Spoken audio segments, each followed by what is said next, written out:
Hello. Welcome to our North Star Fall Virtual Fireside. We are so glad you're here. My name is Spencer Thompson, and I currently serve as president of North Star International. And we're so glad you're here with us tonight. We so wish this could be an in-person gathering. Who knew that we would still be doing things virtually in September? I for sure didn't. But we're so grateful that the technology is available for us to be able to do this tonight. You're in for a real treat. We've got a great program ahead of you this night, and we pray you've been prayed for. We pray that the Spirit can reach you and give you hope and encouragement. I'm just going to give a quick introduction to what North Star is for those of you who don't know or who may find this and are having questions about who North Star is. We are a nonprofit ministry organization for members of the Church of Jesus Christ of Latter-day Saints who experience same-sex attraction or gender dysphoria or identify as LGBT. And really our mission is to provide hope, a place of belonging, encouragement, and peace, that there is a path within the gospel of Jesus Christ for members who are dealing with these complex issues, that there is a path for them. And really, my biggest passion in being president of North Star is really to point everybody to our Savior, Jesus Christ. For that is where I found my deepest healing, and I continue to find healing there. I encourage you, if you want to find more, our website is northstarlds.org. We've got great resources on there. Our events are posted there. We've got a great website on there called Voices of Hope or Journeys of Faith, where you can hear testimonies of individuals in our community who are finding their path with Jesus Christ as they navigate these complex issues. I want to give a big thank you to Jenny Davis for planning this fireside. She did a lot of behind-the-scenes work, and so grateful for Jenny and all that she does. Grateful for Ryan Warnick as well for all his marketing efforts and pulling us off, and also thankful for Mustache Powers for letting us use their studio to broadcast this fireside tonight. I just want to give, we do several events throughout the year. Usually they are in person and we stream them from that, but due to COVID-19, we're still doing things virtually and probably will through a little bit longer. But so we have firesides that go on 3 times a year. Currently right now we are partnering with Leading Saints and doing a virtual summit. It actually ends tomorrow, but if you go to the website leadingsaints.org, you can register for free. There have been 20 sessions on how to minister and love members of the LGBT community. And provide, it's a great resource to learn more how to provide support and love to those in this community. So you can register for free, or you can purchase an all-access pass on their website and get access to all these 20 sessions. So that is going on right now. If you have not looked into that yet, I would highly recommend it. Our speaker, Ganel-Lyn, tonight also did a session for that, and several of us have done some really powerful sessions, so look into that. We have a Zoom gathering coming up on Saturday, October 24th. We're doing a live Q&A with a man named Bob Versteeg. He recently wrote an article for the Ensign or Leahona called, "I Experienced Same-Sex Attraction, Would My Church Members Welcome Me Back?"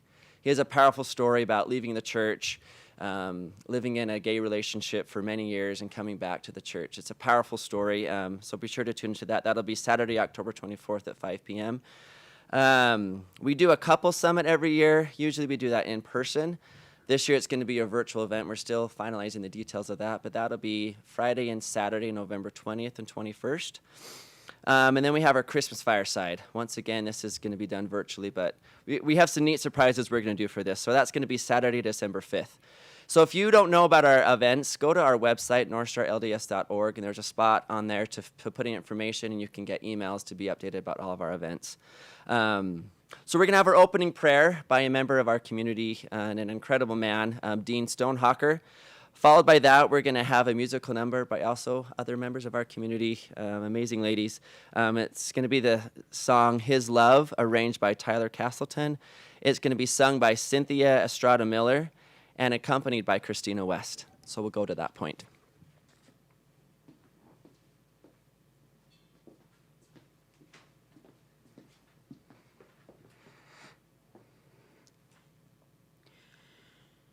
Our dear Heavenly Father, we come to Thee at the beginning of this fireside, and even though it's different to be gathered virtually and not actually be together, please send Thy Spirit to be here with us, with those presenting and anywhere in the world with those watching, and whenever they watch, that that those who most need the messages from this fireside will find it and tune in and be able to hear and feel the love that thou hast for them through the music and the words from this fireside. And we say these things in the name of Jesus Christ. Amen.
Soul, I heard them say.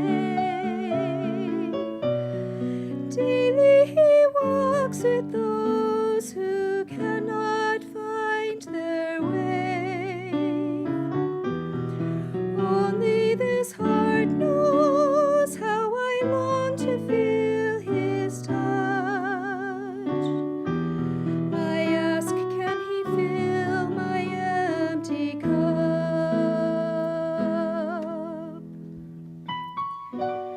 So many voices call, it's hard to find my way. With so many weaknesses, I struggle every day. Those who have found him, those who feel his healing hand, deep in their hearts they understand, and they know his love can heal, his love will lead me, and his love will endure forever.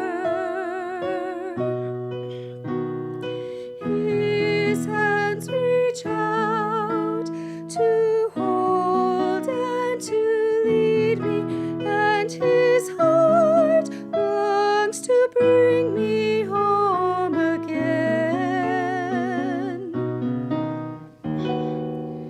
Though I am weak, he makes me whole again. He heals the heart and soul with his love.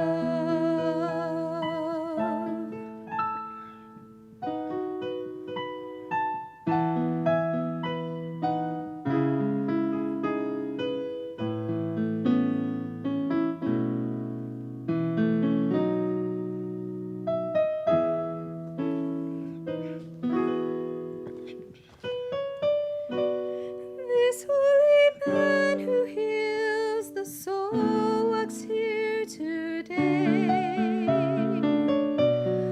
Humbly I pray that I might find him on his way. Only this heart knows how I long to feel his love. Will my simple faith be felt above?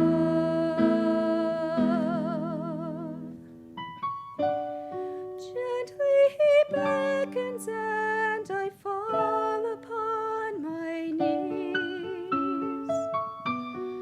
His loving eyes see past my weakness to my needs. Softly he whispers, and I feel his healing hand,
Thank you, Dean and Cynthia and Christina. That was beautiful.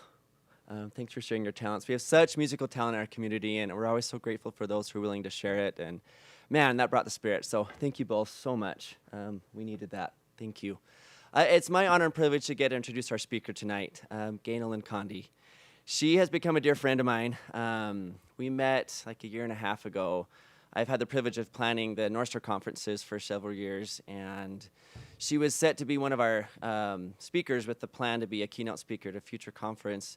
But one of our keynote speakers backed out a week before the conference, panicked of like, okay, what are we gonna do? And it immediately came into my mind, Ganel-Lyn. So I got her number, texted her. She probably was like, who is this guy that's texting me? She was back in Washington, D.C., and we had a brief phone call. And immediately I felt the spirit of this woman. I love when she describes herself that God is her boss. She delivers a powerful message of hope and encouragement. She speaks all over the world. And she keynoted our conference several years ago, like I just mentioned, and has become such an endeared ally, really a member of our community, even though she doesn't experience same-sex attraction. But she has such a love and support and can offer such healing and grace to all of us. And you can go to her website, ganel-lyncondie.com. She has many books that she's written. She hosts 3 shows.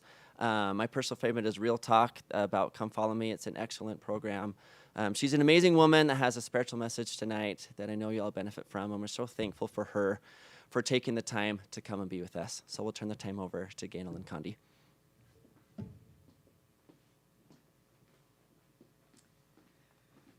I'm so grateful for this opportunity to virtually be gathered with my favorite community. I feel like somehow I've been adopted into this family, and I don't ever want to let go of my position in this family, because I definitely feel I've been changed for the better for knowing those in North Star, and for the associations and friendships that have come in the last few years from being a part of North Star at any level. I think it's such a gift, and I talk about this organization every chance I can, because I really feel that the message I want to share tonight, this community can teach the world. So I kind of feel like I'm preaching to the choir, but I hope that as I've prayed and prepared a message tonight, that it will answer prayers, it will encourage, it will comfort, it will support as we all try to build the kingdom and prepare for Jesus to come again. I know that there's so much playing out in the world right now that is creating uncertainty, animosity, frustration, fear, and it's easy to have our hearts be troubled. In the work and writing and speaking and hosting and all the things that I do, I appreciate the introduction. I really do feel that God is my boss. But one of the underlining messages I try to share is timely. This month is Suicide Prevention and Awareness Month globally. My sister died by suicide 6.5 years ago, and in the last few years, I've really come to understand the importance of having the awkward, sometimes uncomfortable conversations, that really is where connection can happen. And I probably run towards those conversations. Maybe you are not that person. Maybe it's harder for you to step into those conversations.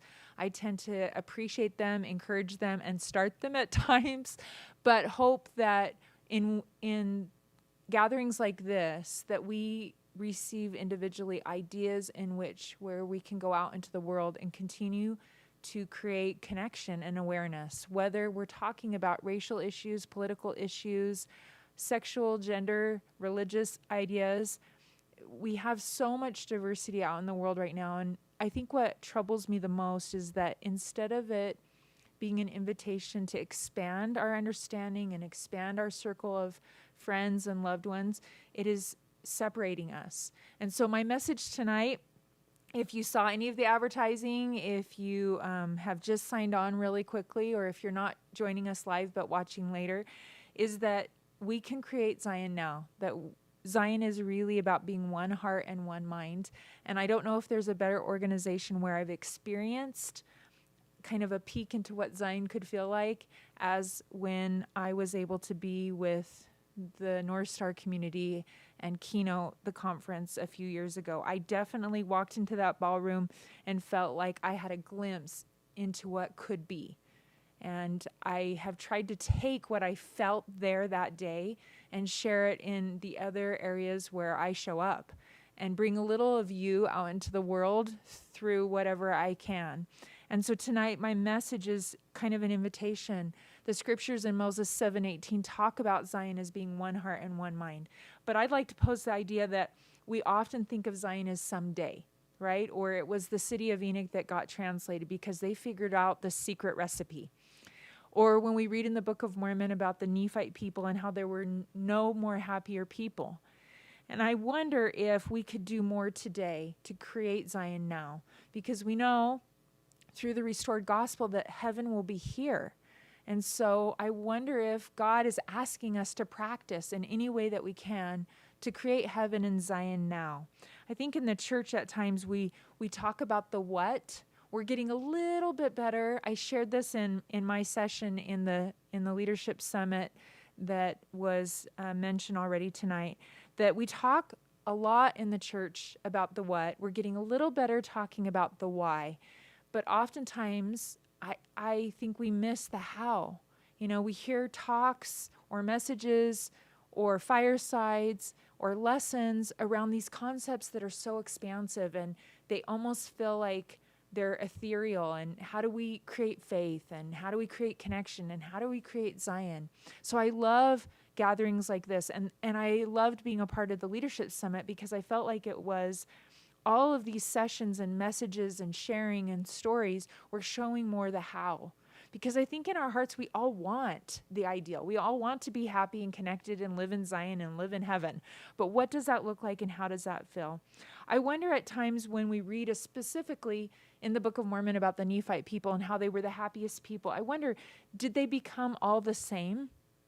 You know, were they all voting the same and thinking the same and cooking the same food and doing the same exercise program? Were the houses all the same? I don't believe so. I believe that part of why I have felt a bit of heaven in North Star is of the diversity that I find in this group. There's so many stories. There's so many life experiences. There's so many struggles. There's so many paths and approaches to life. There's so many family dynamics. And for me, that is the sweet spot. And so I wonder if we can all do better, I know we can, in encouraging and embracing diversity in our lives, whatever that looks like. I think too often we believe that in the millennium or someday in heaven, everything's going to be easier because we're all going to be the same. And I don't believe that's the pattern that God has shown us. And I want to talk a little bit about that further into the evening. So I have a teaching degree, and so as a teacher, I'm always trying to find ways to teach big, complex issues in simple ways. And my kids kind of make fun of me. I have a 22-year-old son and a 16-year-old daughter, and they don't always love when I do this, but especially when we're in the movies together, if there's some great scene, I can usually pull a Star Wars analogy out of something, and they always kind of roll their eyes because they know I'm going to use it in some kind of talk. And it's kind of helped me the last few years as I've been speaking more often, that when something really challenging happens or disappointing happens or frustrating happens, I almost step back and observe it because I'm thinking, where's the analogy in this that I can use it in a talk? And so forgive this analogy tonight. If it doesn't work for you, I hope you can transpose it into something that you can relate to. But for a minute, picture with me a little of our backstory. I've been married to my husband 29 years. It will be 30 years in June.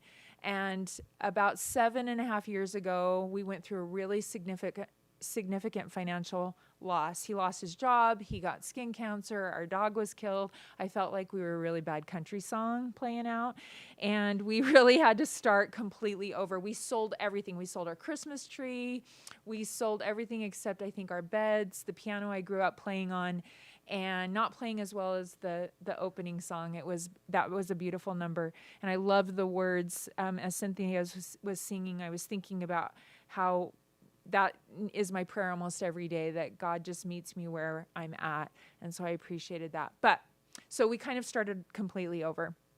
And we lost about $80,000 on our home, and we went through this unemployment experience where we had food storage and savings and all of those things, and we kind of lived on all of that and moved to the place we live now and started over. And within a few months of living in the home we are in now, my sister died by suicide and my husband lost his job again. But this time we didn't have anything to sell, and we didn't have anything to pull from in savings, and there was no more food storage. And so it was a totally different job loss experience. I share all that backstory because the backyard has taken a long time to be put in, because it was a new construction home when we moved in. And so we got the front yard done as soon as the HOA was, nagging us. The backyard has taken 7 years to complete. Recently, if we're connected on social media, you probably have seen a few of my pictures this summer, because we've kind of finally finished all those little pieces, one of which is this pergola that I have been dreaming and thinking and designing in my mind for the last 7 years is now in place. And I wanted to hang, so here's the analogy. I wanted to hang the patio string lights that are super popular. If you've driven anywhere, you see them everywhere. And they look awesome on everyone else's patios and backyards, and there's special poles you can buy. But all of a sudden, I was like frozen, because I couldn't figure out how we were supposed to put them up on the pergola with where our beams are and all of that. And I thought about it, and I talked with my husband about it, and we researched it, and we talked it through, and we went outside and stared up at the pergola for hours and hours. We came up with every plan we could think of, and we finally had all the supplies we thought we needed. We thought we had the simplest plan. We weren't sure if it was going to be enough of light, and it has been scaled down quite a bit because I like things a little clean and simple. And we go out, and the sun's still up, but it's close to dusk, and we have the big ladder, and I've ordered special ties, and I think I have this great plan. Well, we go to set up the ladder, and I've decided I'm going to be the one to climb up the ladder, hold up the lights, use the little zip ties, and my husband will hold the ladder, and we had a system in place. Tonight I want to talk about Zion being like this high point and this light installation experience that we had. So I hope you can go with me on this. As we went through our different ideas, he had ideas and I had ideas, and I had a vision of what I thought it should be, and he had backup plans.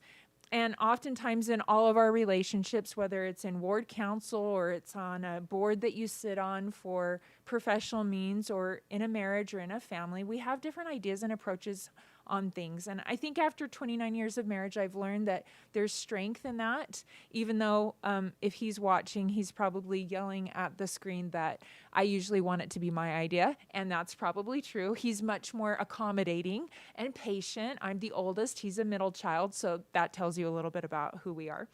And so as we go through this conversation about creating Zion now and not waiting for someday in the future, but really showing the how of how each of us, especially within the North Star community, can help facilitate Zion wherever we're at. I hope you'll go with me as I share a little bit about the experience of hanging the string patio lights on our pergola just a few weeks ago. So the first thing we got is the big ladder that hardly ever gets pulled down because it's so massive. And as I was climbing up the ladder, and I was kind of feeling the nerves of how high, because our pergola, we added a couple of extra feet. We have a very tall son. He's 6'7", so we added a few feet, and we needed it to be a certain height based on the back scale of our house. And so it was pretty high up there. I was feeling some nerves, and immediately I switched in my brain, okay, observe, because you're going to use this in a talk. I didn't really know that I was going to use it for tonight, but I started to watch and think about how, as I stood up on the very top of the ladder, all of a sudden I looked around our yard. I could see over like 5 yards, and I could see all our neighbors' yards and everything that was happening, and all of a sudden I had a different perspective. And I think as we talk about Zion, perspective is really crucial. I think if we were to fill this studio with all of you that are watching virtually, and we had the time to hear your stories, you would all share a perspective, a unique perspective based on your life experience, your trauma, your loss, your struggle, your faith, your family, your opinions about all the things in the world that we can have perspective on. And I think as we look at this conference that happened in the spring and the leadership summit that's happening, and then all the experiences that are going to happen, these little virtual gatherings that we're going to have, that in this community, we have the opportunity to maybe have a safe place to share those perspectives. Maybe we don't always feel that in family gatherings and church gatherings and in workplaces, we can talk as openly. And that's what I love about this community, is that there has been created a focus on safety so that conversations can happen. And I think when we share our perspectives, they can be enlarged and they can be expanded. And as we see the long view, I think just watching what's happened play out with the leadership summit in the last few weeks, I've had a number of opportunities to have conversations with people about how a couple of years ago this maybe never would have happened. They wouldn't have had their bishops and stake presidents and Relief Society presidents and area authorities and other leaders reach out and say, hey, I want to participate in this conference or in this summit and understand more about your experience. And I think oftentimes when we're wrestling with something, we want the perspectives to change now. We want everyone to come to a different position or perspective, usually our perspective now.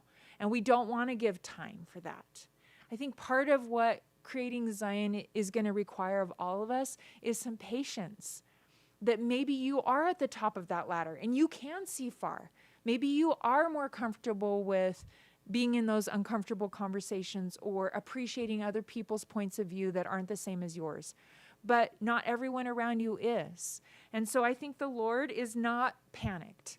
He's not stressed that his children have not figured out how to have the eternal perspective like he has. I think oftentimes when I fall onto my knees and I'm pleading with him and I'm angry and I'm frustrated because the things I've prayed about and fasted about have not changed, he's like, I know, but we're good. We've got like a millennium and then eternity, so we're good. And I want it now. So my invitation is we consider that maybe there's more that's changed than we realize. Maybe it's important to, as you think of the analogy of climbing a mountain, that we look back and see how far we've come.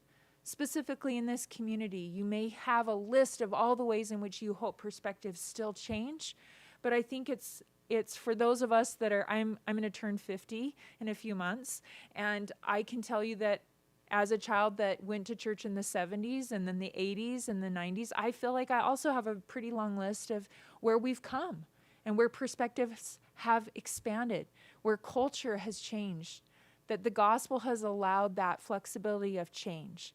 And we still have a long ways to go. I often think about Lehi, and as he knew through spiritual means that he had some boys that were headed way off the cliff, and then he had these other boys that he wasn't as worried about.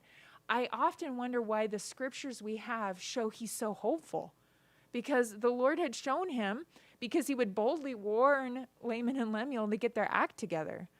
And then I wondered this year as we've studied the Book of Mormon and Come Follow Me, and my co-host Scott Sorensen on Real Talk, we talked about this, that as you fast forward 400 years, which in the scriptures is pretty quick. It's, it can be a couple of pages or chapters, and all of a sudden you've gone 400 years. But when you're living it, it doesn't feel quick at all.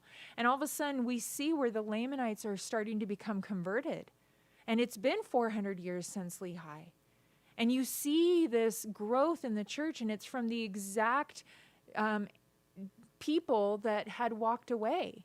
And so I wonder if the reason Lehi could speak so hopeful to his boys, because he saw the eternal perspective. He was on the top of the ladder, and he could see that, yes, this story for his kids, but his great, how many great-grandchildren would find the truth and come back. So my prayer for us is, as we try to create Zion now and become one heart and one mind, that we pull up a little bit on the just right now in front of us, and we look beyond. We climb up some virtual ladder, and we look beyond what's happening now and trust God's timetable, because I know he's not panicked, and I know he sees our capacity to create heaven.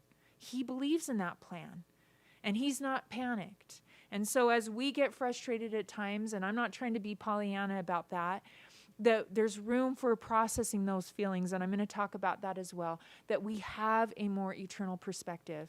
And so many of you in this community have taught me that. You have had your conversation and your perspective shared on a one-on-one conversation with me, and I've been expanded by that because you've taught me about being hopeful and sitting in the paradoxes, that it's the sacred space where God can find you when right now doesn't match what you feel eternally. And you're not quite sure how eternity will look or feel, and that you've trusted God more in that. You've taught me that by example. The second part of this analogy of hanging these lights refers directly to my spouse. So my husband, as I said, is a much more patient. If he was a tree, he would be the old oak tree. He is steady and he's got deep roots, and I'm more the Christmas tree, and that's got its own value. But I only want all white lights on my Christmas tree, by the way. That's a discussion in our family all the time. So he was very attentive as I was climbing up this ladder and at the very, very top, high up, and he was very determined to hold the ladder. Even though I felt pretty secure, there would be moments where I'd have to reach down because I would have to move or straddle over the top of the ladder to hang the next light. And he was there, and he would not leave. And as I'm in my mind kind of writing a talk in the back of my mind, I'm thinking, this is the key. You know, if he wasn't here, we live in a place in Lehi where it gets really windy, I would be way more nervous. And it reminds me of creating Zion requires a connection. And it requires relationships. Zion isn't about, I do believe it starts within each of us, but it only comes when we create heaven with someone else or others. And as I was watching him support me, it gave me confidence. It gave me help. I still had to do the hard work of climbing up and reaching and cutting the tie and twisting in the light bulb and all those things, but he was there. I hope that regardless of how your life circumstance looks, that you can name 1, 2, maybe even 3 faith friends, SOS friends. Some of mine are here tonight in person with me, and they're the people that I know I can reach out to when I feel wobbly up at the top of that ladder, where my perspective is off, where I'm feeling tired, and I'm not certain I have the strength to stand. I know that I can reach out to these individuals and I can just say SOS. I hope that you will think about potential SOS or faith friends. What do I mean by that? They're the people that know how to climb up the ladder, and maybe they've even fallen off a ladder. Maybe they've gotten hurt in the process of hanging up their own patio lights. I know when we were thinking about it, we started asking some of our neighbors, like, what have you done and how did you do it? And we asked advice. I think as you consider faith friends, SOS friends, consider the people, maybe they're not who you hang out with all the time and you share every hobby in common with, but you trust that they're also showing up and doing the work. They've learned some things. They've hurt. They've struggled. They wrestled. They've sat in the paradoxes. I have come to know that SOS friends and faith friends are really helpful to identify with before you need them. And so I have had a practice of when I know that I may be more in a vulnerable place, reaching out to those friends and just giving them a heads up. I'm struggling. You may get an SOS text, and I literally frame it that way. I think one of the beautiful parts of creating Zion and becoming one heart and one mind is that we can start with one other person. It doesn't need to be 100 or 1,000. So often we can look around and see evidence in our communities where we feel rejection, where we don't feel connection, where we don't feel like we can rely on people. And I've come to know that I see what I look for. So when I find myself getting discouraged and I start telling myself a story that everyone's angry and everyone's mad at each other and no one's united and there's no heaven, then I've realized that the burden is on me. And that's when I start to look around and remember the people that I've come to trust, that I've come to admire. And I will even proactively reach out to them and thank them. Try that. If someone's coming to your mind as someone that you would count as an SOS friend or a faith friend, have you let them know that you appreciate them, that you admire them, that you've watched them and learned from them? Text them and let them know that they came into your heart today and that you appreciate them. That simple act is a way in which we can create Zion today. heaven today. Now, you may be saying, Ganel-Lyn, I don't have anyone. You know, all of the bridges have been burned. My family has rejected me. My faith community doesn't know what to do with me. And I feel very alone. And I hear you on that. And so I'm a big fan of therapy. And in real terms, you're paying someone to be your faith friend. And that's okay. And I think it's a wonderful tool, especially in this month of September, as we talk about suicide prevention, that seeking out therapists and having that safe space to process these feelings and help with that ladder, that perspective, is so great. Maybe you've not had great experiences with therapy. I hear you. The analogy I say on that is, have you ever had a really bad haircut? You don't just say, forget about it, I'm never going to get a haircut again, right? You post on Facebook or wherever your platform is and you say, hey, I need a new hairstylist, and then everyone tells you 12 people and you go try the next person.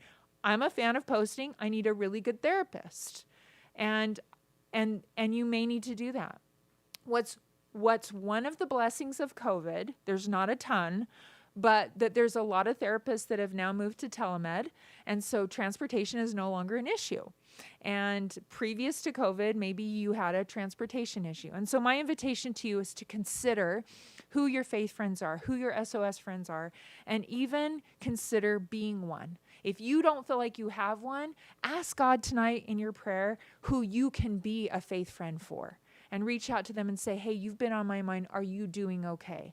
I've come to find that those that have been there for me, I have often been there for them. And it's a reciprocal relationship.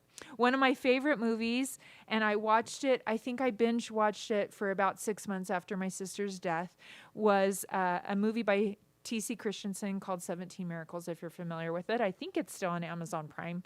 I don't know. At a point, it was on Netflix. It was on a few of those platforms. There's one scene. I love it because it's all real miracles. And so when I find myself in negative Nelly brain, which I can go there, where everything is dark and it's Eeyore and there's a rain cloud following me around, I can pop that movie in. I still have a VHS and a DVD. I'm very proud of that fact. And I can watch this movie and I feel renewed because they're all true story miracles that really happened. And they're pretty powerful. But one of the ones that mattered the most to me, especially after Meg dying, was, and if you're familiar with the story, there's a woman who has just given up. She has nothing left to give on the trail, and she's ready to give up. And so she tells her family, I'm going to just sit down right here, and you guys just keep on going to Utah, because I'm not going. And at some point in the movie, it looks like her family's like, okay, love you, Mom. And they're like on their way, but one daughter refuses to leave this mom alone. And she sits down with her. And it makes me emotional when I think about this scene. But they're starving. You know, the pioneers had lost children. They had lost their homes. Many of them were starving. And as her daughter looks off, there's a pot of food, a pan of food, and it's steaming. And she picks it up and brings it to her mother, and they eat it. And eventually they get back up and they head to Utah. And years later, when there was discussion about how hard this journey was, the daughter talks about that miracle, that there were still hard things that came. There were still losses that came to that family. But that was a reminder that God was mindful. But what I love about that scene is that her daughter refuses to leave her alone. And so I have literally referenced that scene and told my faith friends, you have full permission. If I sit down, throw a fit, and say, keep on going, I'm going to stay right here and die, to kick me and make me get up and keep walking. And I've given them full permission to do that. I happen to have a friendship with TC. And so one day I was telling him about that scene in this movie and how it had really helped me. And he told me a little backstory about this woman that you don't see in the movie. She had already lost a set of twins. She had already been grieving. And so she was weary and she was tired. So as I stood up on that ladder and the wind was starting to kick up and it was getting dark, every time I felt a little wobbly, I would look down and see one of my best faith friends, which is is my spouse, my husband, and he was there to help. And maybe you don't have that. And maybe the Lord is often the faith friend you get to turn to. And I hope that tonight as you kneel and talk with God, that he will remind you and bring to your heart and mind the people that you do have that are cheering you on. And maybe you don't see them. Maybe you feel them. And I really believe in that. I really believe that the Lord has not left any of us alone. That oftentimes when we feel like we have no one to reach out to, that it's then that the angels are surrounding us that we cannot see. And if you're feeling tired and weary and you're ready to give up and sit down on the trail like this woman, this pioneer woman was, that I hope that the Lord is preparing your miracle, that you will have to recall as the trail continues to move forward for you. The next thought I want to share is, I love my husband, but he is so funny. Sometimes he'll just buy these fun purchases that I'm not really sure what we're doing them, what they're supposed to be used for. And one day, a couple months ago, he came home, and I almost brought it tonight, but he bought these 2 utility lights, and maybe some of you out there are like, that's a brilliant purchase. Okay, great, but I didn't understand why we needed it. We don't have a shop. He doesn't work on our car. He's an amazing accountant. So I'm not sure why we have these big lights, but he said we needed them, and I was like, great. So every time he pulls them out, he makes sure I know. Guess what I used tonight? The big lights. And I'm like, awesome. So he got ready, and part of the plan in his mind was, as we're hanging these patio lights and I'm up on the ladder, that we may need additional light to help us. So he pulls out the big lights, and he was so proud. Guess what we're going to use tonight? The big lights, which will blind you if you look in them because they're so bright. But as it got darker, I was like, hey, could you move? And of course he was like, you want me to move the big light over to there? And he was so proud that we were using the big light. And then I needed the big light to help me because I was trying to put these big zip ties and hang up on these tall beams, and I'm balancing on the ladder, and he's there, right? And the big lights were there. As I'm thinking about this whole analogy, I realize that is so us.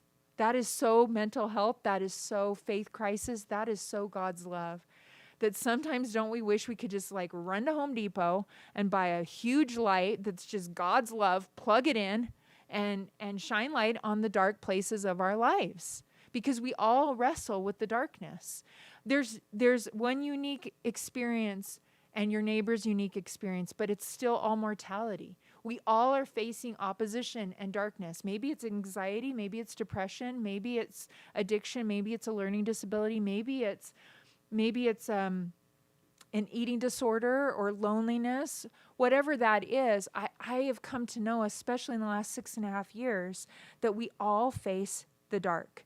And that God's love, and I love what was said, that the mission of North Star, and I really feel like Spencer, as my brother and friend, is a great example of this, is to bring that bright light when it starts to become too dark.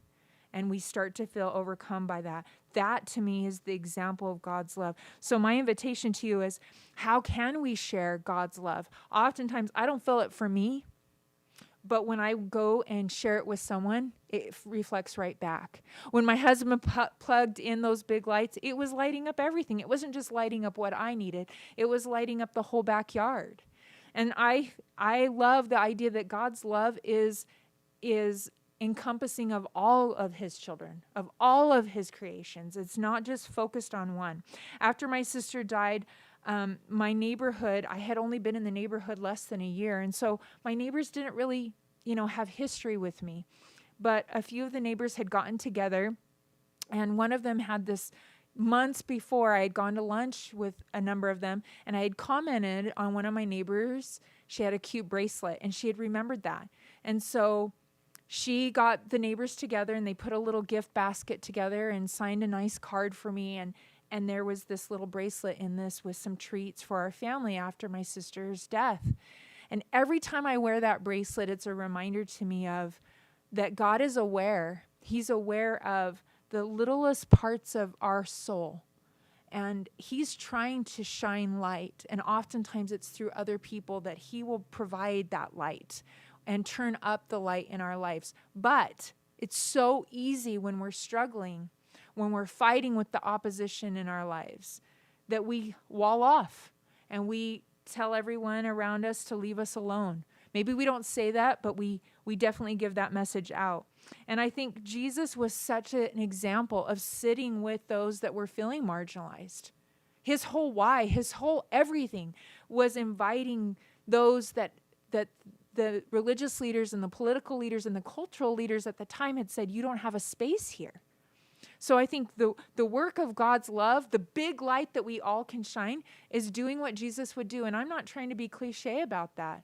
I'm serious that he healed the uncomfortable. When you read in the Book of Mormon about when he came to the Americas, there was this moment, right, where he's like, okay, everyone go back to your houses and ponder and pray. And they all freak out. They're like, please don't leave. I'm going to just say straight up, that would have been me. I would have been like arms around his legs, and he's like dragging me off. And he's probably going to be like, in a loving Jesus way, please get off my leg, And I'm just saying, warning, when he comes again, you may see me, pushing through the crowd, grabbing on some legs. Because can you imagine the people were like, please don't leave us. We've just gone through these 3 days of darkness and this earthquake. And before that, we were going to get killed because, we believed you were coming. And so we've been going through some really rough stuff. One of my favorite conference talks, I think it's Elder Coker, Elder Anderson, is I hope you know we had a hard time. That's what played in my mind as I'm reading that in the Book of Mormon. And Jesus sees that they don't want him to leave. And so the scriptures say his compassion was moved upon them. And he stays. But what I love next is he says, can you go get the lame? Can you go get the blind? Can you bring to me the people that need the healing? And in my mind's eye, I'm thinking those are the people that, were they literally sitting in the margins? Because they were already saying, hey, I don't belong in this group. Or they literally physically couldn't get there. Jesus was all about serving those that felt pushed aside, not included. And so my invitation to all of us is, what can we do? What's that small act of turning up the light in someone else's life? Because I promise you that as we represent Jesus for someone else, we'll feel him near us. I wonder who in that gathering said, oh, so-and-so didn't come. She stopped coming to church a long time ago. She wasn't even sure there's really a Jesus that was going to come. I think she needs to be here because she deals with some pretty severe depression, and I think that's why she's not come out of her house. I'm going to run back and get her. My friends, I really believe the people in North Star know more about inviting those that feel pushed aside than any group I've had the honor to know. And that we can teach what it's like to bring the big light, the big annoying light to the party. Because when I'm around many of you, I feel the light inside of me turn up just by being in your presence. We literally are the sons and daughters of a God, and we have him inside of us. And so our spirits get to reflect that portion of our Father and our Heavenly Mother for the world if we choose to show up and share that light. Number 4, are you still with me on the analogy? The tools that we used. Okay. Fun fact, I knew we needed some big zip ties. By the way, there's some big zip ties you can order on Amazon.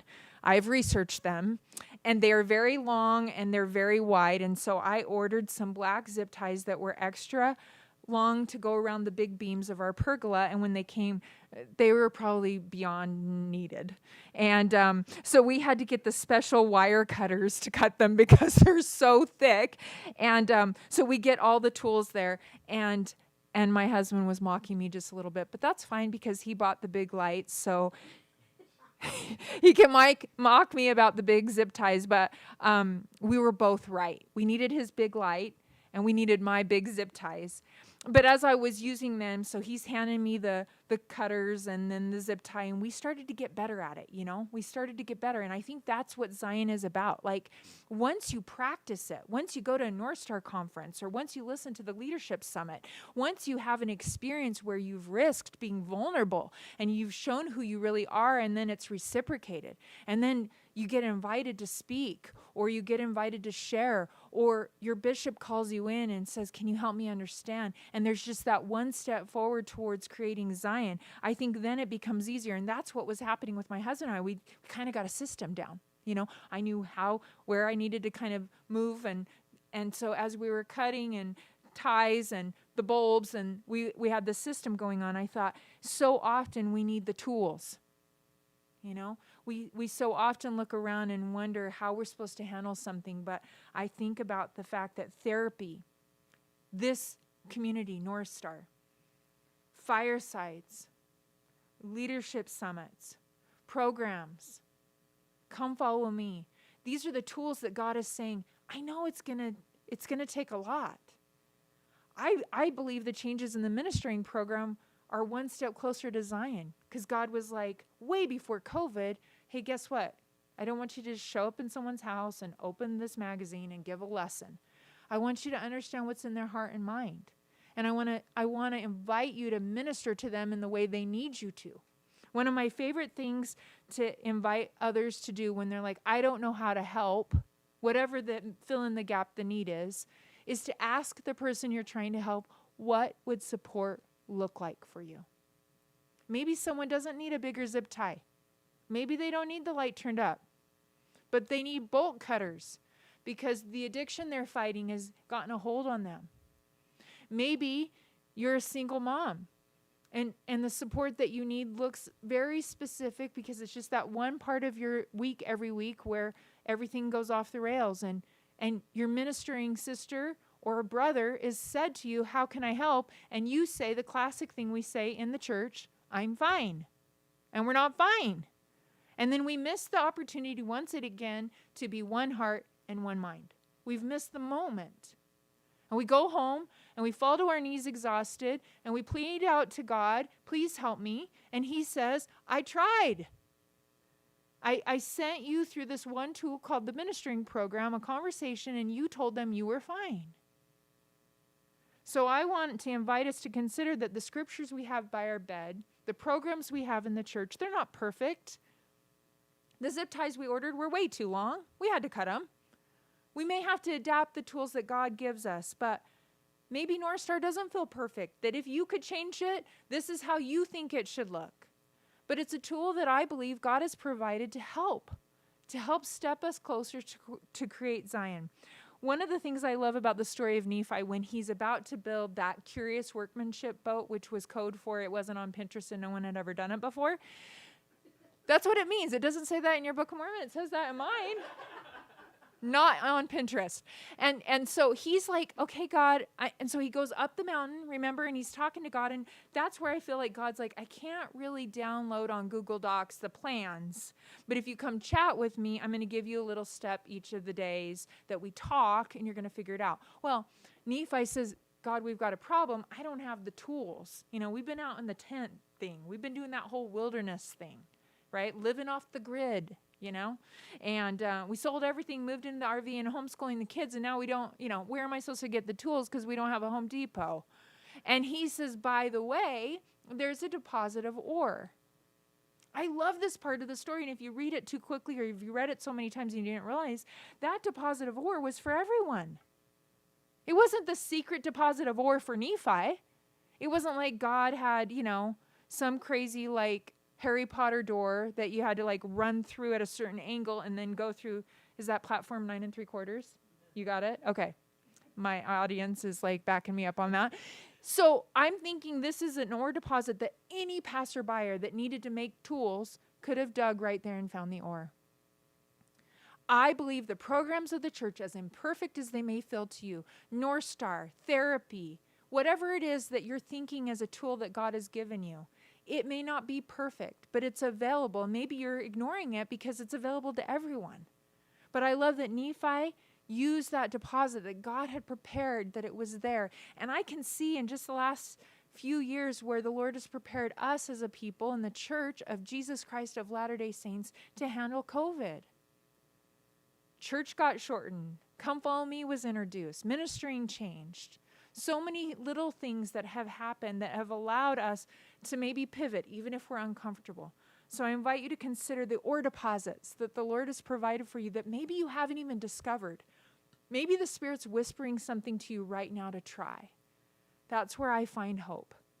That I come to firesides like this and I hear something through the Spirit that the speaker isn't even saying, but God knows I'm going to twist it in my head and it will be the ore deposit I need. So in closing, the last part of this whole analogy, I hope I haven't lost you on the analogy. Every time that I would climb the ladder and zip tie the patio lights up and then cut the tie, then I had to twist the bulb in. And the first few bulbs I thought I had done fine because I didn't want to break them. But if I didn't do it just right and it wasn't tight enough, it wouldn't come on. Well, we have the patio lights up. It's my favorite place to be. And I've set it on a timer. So it comes on in the morning because when we're getting ready for school and my daughter's in the kitchen, I can see out the back door these patio lights that remind me of light. Well, within the first week of them being up, I kept seeing one of them burn out.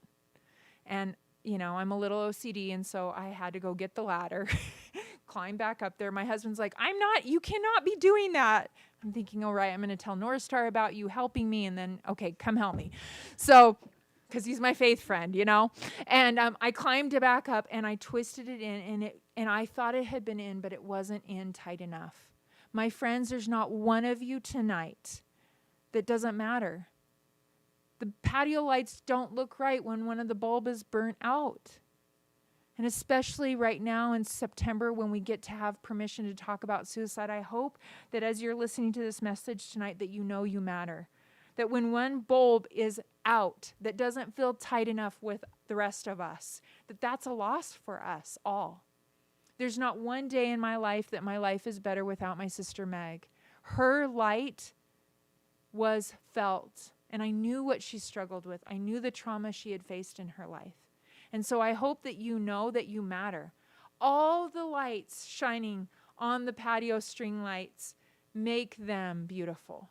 And when one is out, it's so noticeable. When you're the one that's struggling, though, you start to believe this lie that you don't really matter, that there's enough goodness happening, there's enough talented people. Cynthia can sing. I cannot sing. You do not want me to sing. Never. Maybe that will be a gift in another life, but not now. That's not my gift, and I'm so grateful she has that gift to share. And I'm so grateful for each of you and your unique contributions. I love the idea that on a string of lights, that we are united as children of God. That's what brings us together. But each of us have our own individual place in the kingdom, and that we matter. I think about how Jesus assembled his 12, and they were very diverse. He had Thomas, who had a doubting problem. He had Peter, who liked to cuss and cut ears off. And that gives me comfort for some reason. He had Judas, who, well, we know his story. And if you've watched The Chosen, which I'm a huge fan of The Chosen, I always say, my Jesus is the Jesus of The Chosen. Matthew's depicted as being on the spectrum, and it's brilliant, and it's beautiful, and it's encompassing, and it's enabling, and it's an empowering depiction to me of what heaven is. And so as you consider everyone coming to the table, everyone being on the string of lights, that your light matters, that if your light goes out, it's okay to get tired. It's okay to feel like you need someone to come and kind of just tighten things up for you and be your support. As I did, I don't even know how many times, my husband, who's the accountant, is probably yelling at the screen right now that he knows exactly how many lights were in there, but I can't remember. But that many times of me climbing up that ladder and then down the ladder and then up the ladder and down the ladder, my legs got so tired. The next day I was like, wow, what did I do? Oh, yes. I climbed up and down a ladder, and then I reached, and then he was having this faith friend, SOS friend support at the bottom of the ladder, so his neck kinked. And so what I'm saying to you is if you're feeling emotionally tired, if you can't handle one more set of rejection conversations, if you can't wrestle with the fact that you don't see anyone like you and you don't know where you belong, and the loneliness is too much, and you've realized it's too hard climbing up and down, and you're yelling at me inside of your heart right now like, I can't make Zion where I live. You don't know the ward I live in. You don't know the stake I live in. You don't know the family I was born into. I want to invite you to take a rest. It's okay to take a break, but please don't quit. At any point that night, there was a few bumps in the road. If we had just stopped and walked away and left the ladder and left half the lights strung, it wouldn't have been what it was intended to be. And so my invitation to you is it's okay to take a break. It's okay to get the support you need. It's okay to look for a different perspective or someone to help you with that. It's okay to ask for the help. It's okay to say to God, I need the light to go brighter tonight, that the dark has gotten to be too much. I hope that you have felt the light turn up tonight, these few minutes we've had together. It's okay to ask for more tools. Ask God to show you that, and maybe you'll see it or hear it or have a conversation with someone that will suggest a new tool for you. But I hope more than anything you understand that you matter. That you matter to God, you matter to this community, and you matter to this family that we are all a part of. I'm going to just tell you the pergola is now my sanctuary spot. I know winter is coming, and I'm kind of feeling sad about that already. But at any point during the day, I can go out there. And one of the reasons why it's such a sacred space is it represents for me a time where we lost everything and it's been restored. And it also represents a place where I've been taught through the ways in which the Lord talks to me, the ways I need to move forward in helping create Zion where I live, in my sphere of influence. I hope that you will have some ideas of where you can take one more step to create Zion where you're at. Because if we each do that, I really believe that North Star can be the organization that helps create Zions all over. Not someday, but now. And I leave that with you in the name of Jesus Christ. Amen.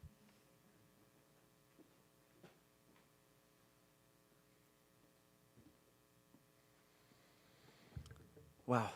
Ganel-Lyn, you're a gift. Thank you. What a powerful message. I know that I need to hear that tonight because I get stuck in the trap of impatience in Zion building. So I'm so thankful for the message that was given. And I just want to add my testimony to Ganel-Lyn's that I've wrestled with not feeling like I matter. Man, have I wrestled with that, and I still do at times.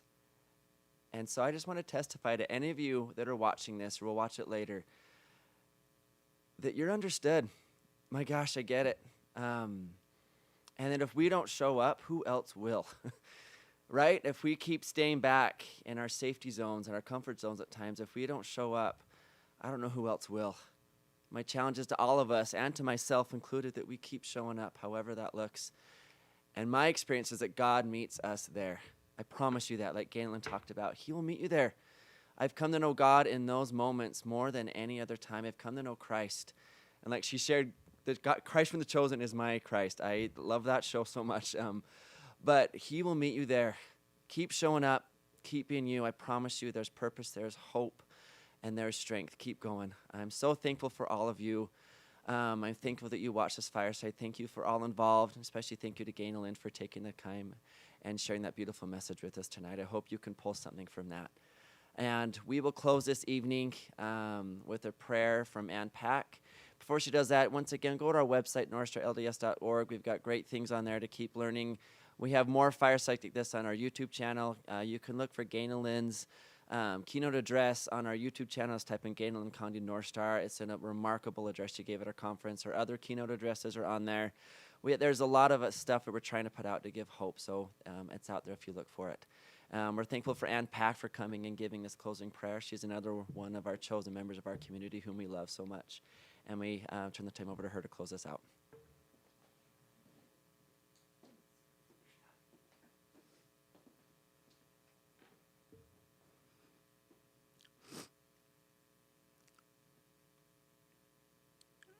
Our dear Father in heaven, we're thankful that the message Ganel-Lyn gave to us tonight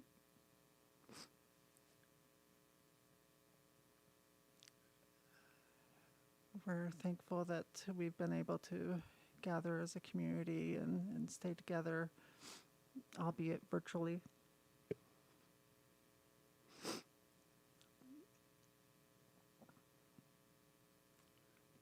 We're thankful for thy Savior, our Savior, and the example he is to us. And especially Ganel-Lyn's message to don't quit. It's okay to take a rest, but keep going.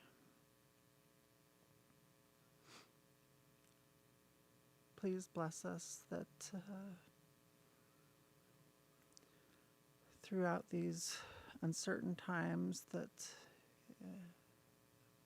we will have peace. We will have peace from thy Son